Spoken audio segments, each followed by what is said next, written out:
నెలకి 20,000 సంపాదించేవాడికి, నెలకి 2,00,000 సంపాదించే సాఫ్ట్వేర్ ఎంప్లాయీకి ఇద్దరికీ ఒకటే ఫైనాన్షియల్ ప్రాబ్లం ఉందని చెబితే మీరు నమ్ముతారా? ఇదెలా ఉందంటే, మీ ఇంటిపైనున్న వాటర్ ట్యాంక్కి 4 చిల్లులు పడ్డాయనుకోండి.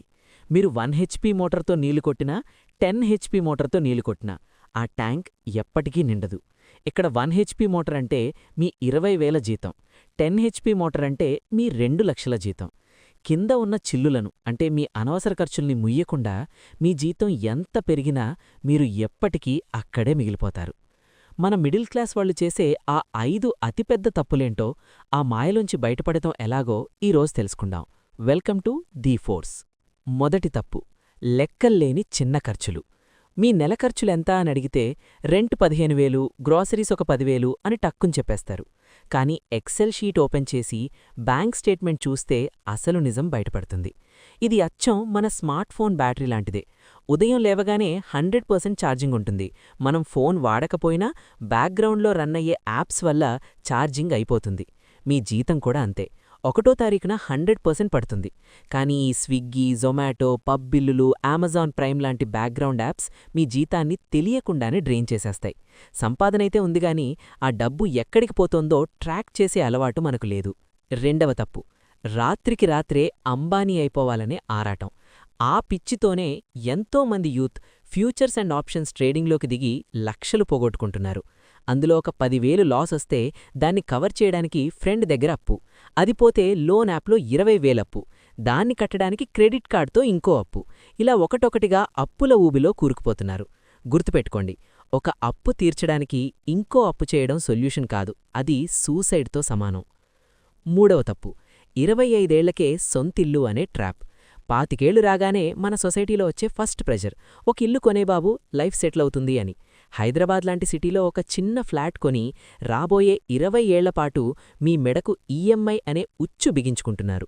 ఆ తర్వాత జాబ్లో బాస్ ఎంత టార్చర్ పెట్టినా ఎదురు చెప్పలేరు. కొత్త స్కిల్స్ నేర్చుకోవడానికి కెరియర్ గ్యాప్ తీసుకోలేరు. ఆ సొంతిల్లు ఒక అసెట్ కాదు, మిమ్మల్ని కదలకుండా చేసే పంజరంలా మారుతుంది. ఇల్లు కొనండి, కానీ మీకు 35 ఏళ్లొచ్చాక ఫైనాన్షియల్గా మీరు స్ట్రాంగ్ ఉన్నప్పుడు మాత్రమే కొనండి. నాలుగవ తప్పు, అప్పుల్లో ఉండి ఇన్వెస్ట్ చేయడం. చాలామంది చేతిలో 12% వడ్డీతో పర్సనల్ లోన్స్ ఉంటాయి, కానీ ఏ నెలకు ఆ నెల మ్యూచువల్ ఫండ్స్లో ఎస్ఐపి చేస్తుంటారు. ఒక చిన్న లాజిక్ ఆలోచించండి. మీ అప్పుకి కట్టే వడ్డీ మీకొచ్చే రిటర్న్స్ కంటే ఎక్కువ ఉన్నప్పుడు ఆ ఇన్వెస్ట్మెంట్లెందుకు?